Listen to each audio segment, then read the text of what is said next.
Okay, we're joined by Notre Dame head coach Mike Bray, as well as VJ Beecham and Steve Astoria. We'll open up with a statement from Coach Bray and then questions for our student athletes. Well, I thought our start really hurt us. You know, we were in a 10-0 hole, and you're kind of digging out against them the whole day. It was hard to get over it. Their style of play is really hard to deal with. I think, you know, it wore on us at times. And even though we only turned it over 14 times, 4 in the second half, probably caused us to miss some of those open looks. You're going to have to make some open looks after you get it out of the trap, and we probably couldn't make enough of them. But they're really good. They're really good. They got the look. They could play for a while. Bob's done an unbelievable job, like reinventing with full court pressure. You know, it's brilliant, and it's really a unique preparation to try and deal with it. Thank you, Coach. Questions now for VJ or Steve only at this time. Please raise your hand. We'll get a microphone to you. Let's start over here with Jay. Hi, Jay Skursky with the Buffalo News for VJ.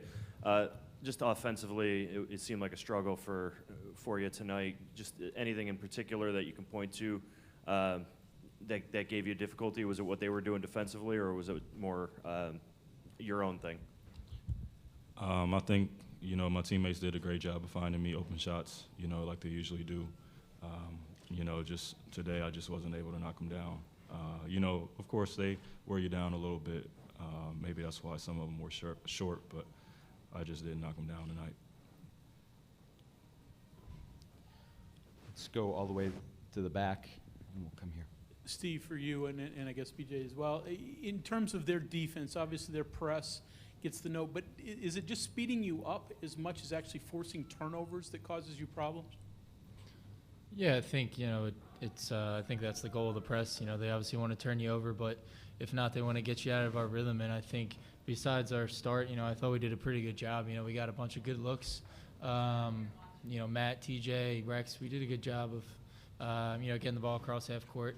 And but like Coach said, you don't have to knock down open shots once you get it across half court. And you know, we didn't make enough of those today. Go ahead, John. Jonah Bronstein, Sports Exchange. Steve, did they shock you at all at the start? Because like you said, after that first series at the beginning, it was a pretty even game. Was there anything, did the pressure do something to you guys that took you a while to adjust? I don't think it shocked us. I mean, if you look at those first 4 or 5 possessions, we got really, you know, good looks at the basket. We just didn't knock them down. And those are shots we usually make, and you know, we expect to make those shots, and so I think that's part of the reason they got off to such a good start, and that's why we were in a little bit of a hole.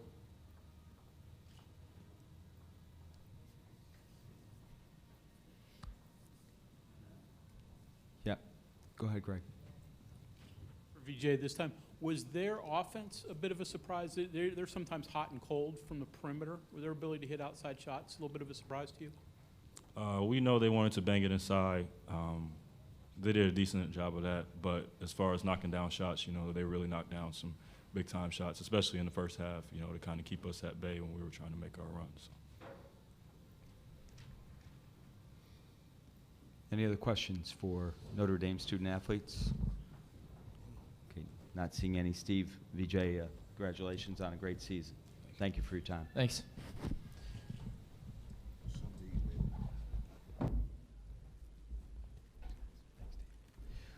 Go ahead with questions for Coach Bray at this time. Let's start over here with Jay, and then we'll come over here. Coach, you mentioned in your introduction there about the slow start, and you know you fall behind 10-0. What do you point to for you know, the reason for that? You know, it's like Steve said, the shots we got were pretty good ones. We had a little runner in the lane, VJ with a 10-footer on the baseline, and I don't know. I mean, I think we were awake and ready to play.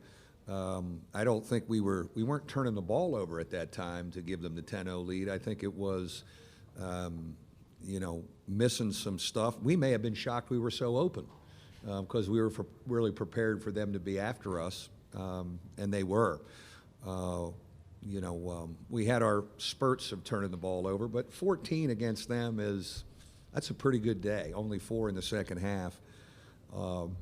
But you got to make, you know, a few over the top of it. And your question, I thought, I mean, I didn't expect them to shoot it from outside as well. I thought we could play a little more zone and make them make more threes, and they made every big three-point shot. And Carter is a big-time winner. What a stud guard he is. He's fabulous. He's just a veteran winner in college basketball.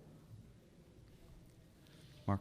Mark Herman from Newsday, New York. I was interested, you said that how Bob kind of reinvented the full. How is it different? How did he reinvent this? Well, this is the first, and we played West Virginia a bunch back in the old Big East days. Bob and I were actually talking about how we missed those days. But they were not a full court pressure team then. They played a little bit of the 1-3-1 you saw, but they were still grinding you and posting you and pounding on you on offense. But I think, you know, going into a new league, I thought it's a brilliant move by Bob, who's a brilliant coach, obviously, to put together a style of play that everybody really has to adjust to in league play. Yeah, and I guess, you know, obviously you know him, and what is it about him? What is his brilliance? Well, I mean, this guy's been winning for a long time at a lot of places. I mean, he is just a good old basketball coach. He loves practice. He loves to go in and talk X's and O's. He's one of those guys that just loves talking hoops. And they've got a great culture about their program now, and they've found a heck of a niche in the Big 12. I feel for them. I don't know how they fly 3 hours to every road game. I mean, it's unbelievable that they have to do that. But yet, there they are playing in the Big 12 championship. The one thing about West Virginia that's the same, when we played them back in the Big East, and more so today, they got men. They have men. They have old dudes. And staying old is a good thing in college basketball. They're a little older than us today. You go all the way in the back right Chris corner. McKee, Sportsnet Canada. It seemed, you know, for every time you guys started to chip away at the lead, you know, they had a counterpunch for you. Can you talk about, you know, the frustration of that, just as you seem to getting momentum? Yeah. It does break your spirit. I mean, I've got a really mentally tough group, but that was a real mental test today, because anytime we thought we'd get this thing to 4 or get it to 2 possessions, somebody hit a big 3 or they got a put back. It's really spirit breaking after a while, and it does wear on our group. I give our guys credit. We kept fighting, but eventually that really is, that does a lot of psychological damage. And we hadn't been in one of those in a while. You know, we really hadn't been in one of those where we were digging out of a hole and trying to come back. We really hadn't been in one in a while. Go ahead, Jay.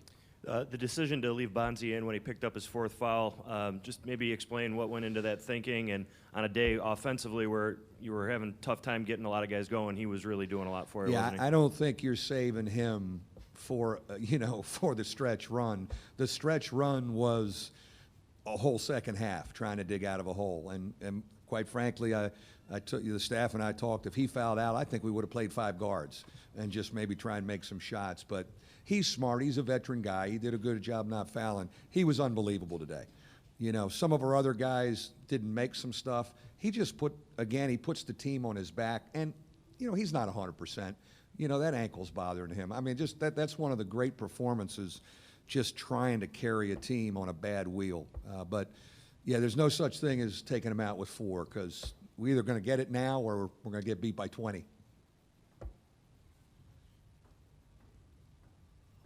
Coach, thanks for your time. Thank you. Great season. Yep.